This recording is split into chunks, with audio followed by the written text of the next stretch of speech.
दोस्तों अभी ठंड इतनी ज़्यादा बढ़ गई है, हर जगह कोहरा और पाला छाया हुआ है। मेरे यहाँ भी पिछले 2-3 दिन से धूप नहीं निकल रही है, कोहरा हर जगह छाया हुआ है। ऐसे में हमारे प्लांट वो मुश्किल में आ गए हैं क्योंकि तेज़ ठंडी हवाएं, पाला, कोहरा और कम धूप हमारे प्लांट की ग्रोथ रोक देते हैं। पत्तियाँ वो पीली पड़ जाती है, प्लांट बिल्कुल बेजान हो जाता है, मुरझा जाता है। और जो बहुत ही छोटे प्लांट होते हैं जो गमले में लगे रहते हैं, वो तो इतने ज़्यादा संवेदनशील होते हैं कि थोड़ी सी भी ठंड वो सहन नहीं कर पाते, जिससे वो बिल्कुल बेजान से हो जाते हैं। ना तो उसमें फ्लावरिंग होती है और न ही उसमें फ्रूटिंग होती है।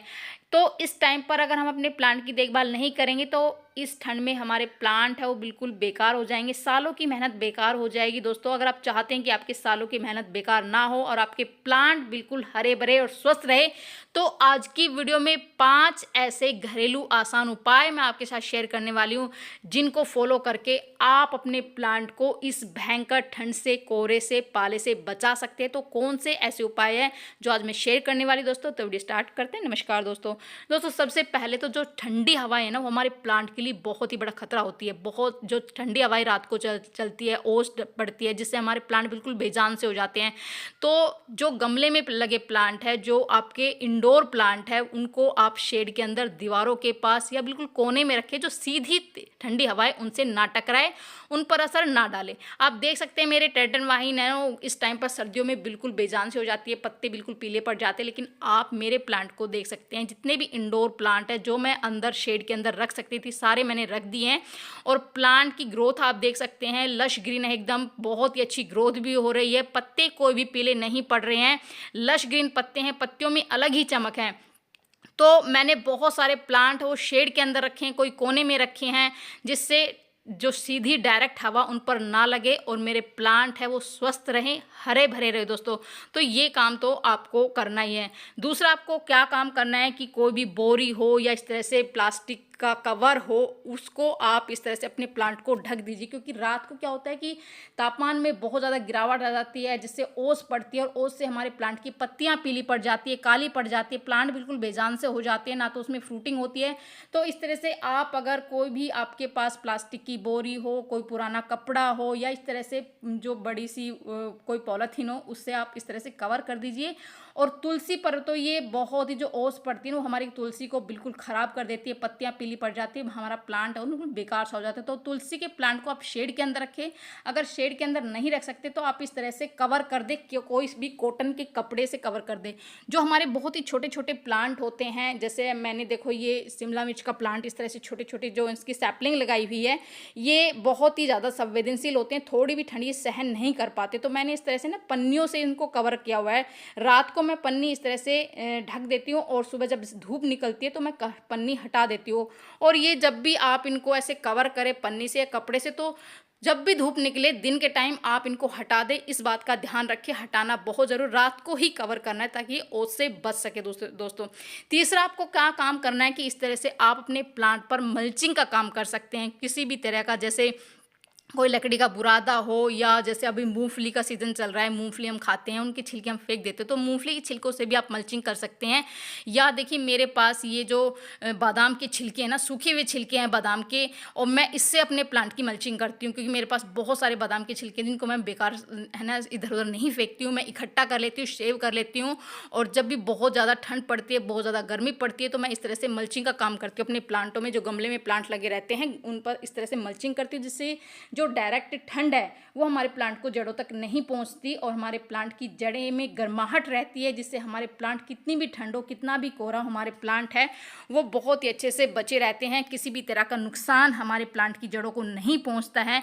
और हमारे प्लांट बिल्कुल जो छोटे छोटे प्लांट है ना, उनको भी ये ठंड है इतना असर नहीं डालती है। छोटे छोटे प्लांट पर भी मैं इस तरह से मल्चिंग कर देती हूँ। जो भी सैपलिंग मैंने लगाई हुई है, फ्लावरिंग की हो या सब्जियों की सैपलिंग मैंने, क्योंकि सब्जियों की सैपलिंग मैंने बहुत सारी लगाई हुई है अभी, और आप देख सकते हैं कि इस तरह से मैं पन्नियों से कवर करके और इस तरह से मल्चिंग करके आप मेरे प्लांट है वो इस तरह से कवर रखती हूँ। और पूरी सर्दी मेरे प्लांट है वो काफ़ी ज़्यादा हरे भरे और स्वस्थ रहते हैं दोस्तों। तीसरा काम आपको ये करना कि सर्दियों में ज़्यादा पानी जो नहीं देना है, क्योंकि ज़्यादा पानी हमारे प्लांट के लिए काफ़ी ज़्यादा नुकसानदेह हो सकता है। और पानी देना, जब भी पानी दें, क्योंकि रात के टाइम पानी नहीं देना है, क्योंकि रात के टाइम जो है ना मिट्टी ठंडी हो जाती है जिससे जड़ों को नुकसान पहुंचता है।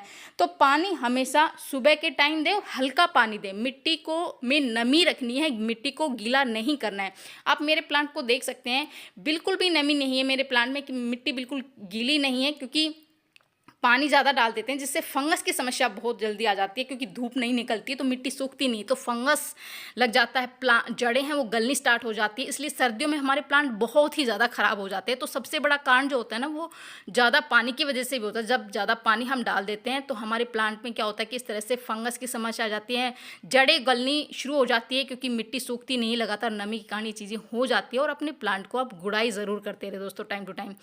और उसके बाद आपको करना है, कोई भी केमिकल वाला खाद अपने प्लांट को नहीं देना है। आप 10 से 15 दिन में या 20 दिन में वर्मी कंपोस्ट हो, सड़वी गोबर की खाद है, वो आप अपने प्लांट को देते रहिए, जिससे कि उनमें ताकत बनी रहेगी, जरूरी पोषक तत्व उनको मिलता रहेगा, जिससे कि उनमें जो है ना सर्दी से लड़ने की शक्ति आएगी, जितनी भी ठंड है उससे लड़ने की शक्ति आएगी। तो आप दोस्तों, क्योंकि जो सड़वी गोबर की खाद है या वर्मी कंपोस्ट है, इसमें बहुत सारे न्यूट्रिशन होते हैं जो प्लांट की अच्छी ग्रोथ के लिए और अच्छी फ्लावरिंग के लिए बहुत ही ज़्यादा ज़रूरी है। तो मैं जो अपने प्लांट में डालती हूँ, सड़वी गोबर की खाद डालती हूँ, किचन वेस्ट कंपोस्ट आपके पास कोई भी हो, और इस तरह से गुड़ाई ज़रूर करते रहे, क्योंकि जो एक्स्ट्रा नमी है वो ख़त्म होती रहेगी, क्योंकि प्रॉपर ऑक्सीजन और जो भी धूप हमारे प्लांट को मिलती है वो हमारे प्लांट के लिए बहुत ही ज़्यादा ज़रूरी है।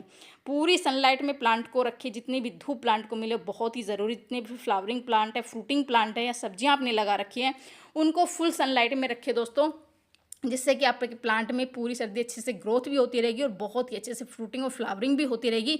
और आपका एक भी प्लांट सर्दी में ना तो मरेगा और ना ही मुरझाएगा, और इस तरह से बहुत ही अच्छे से फ्लावरिंग आपके प्लांट में होती रहेगी। मेरे जितने भी इंडोर प्लांट है, आउटडोर प्लांट हैं, मैं अपने प्लांट को इसी तरह से पूरी सर्दी सेव रखती हूँ, बचाती हूँ, जिससे मेरे प्लांट काफ़ी ज़्यादा हरे भरे रहते। जो प्लांट की पत्तियां पीली पड़ जाती, वो प्लांट की पत्तियां भी पीली नहीं पड़ती। आप देख सकते हैं मेरा पूरा इंडोर गार्डन, पूरा आउटडोर गार्डन काफ़ी अच्छा हरा भरा है, फूलों से भरा हुआ है। तो आप भी अपने सभी प्लांटों को ठंड में इस तरह से पाले से, ओस से अपने प्लांट को बचा सकते हैं। छोटे छोटे उपाय करके, बिल्कुल घरेलू चीज़ों से आप अपने प्लांट को सेव कर सकते हैं दोस्तों, जैसे मैं करती हूँ।